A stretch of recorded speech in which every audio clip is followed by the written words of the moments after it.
आप्यायस्व समेत ते विश्वतस्वमरश्नियम् भवावाजस्य सङ्गते लिङ्गरोपणे श्रीसाम्बाय नमः क्षीरेण स्नापयामे ईशानमन्त्रेण शुद्धोदकेन स्नापयामे ॐ दधिक्रावणा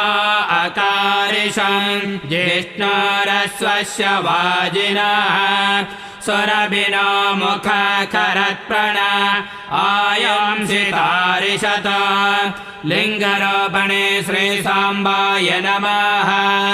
दध्ना स्थापयामे तत्पुरुषमन्त्रेण शुद्धोदकेन स्थापयामे ॐ शुक्रमसे ज्योतिरसे तेज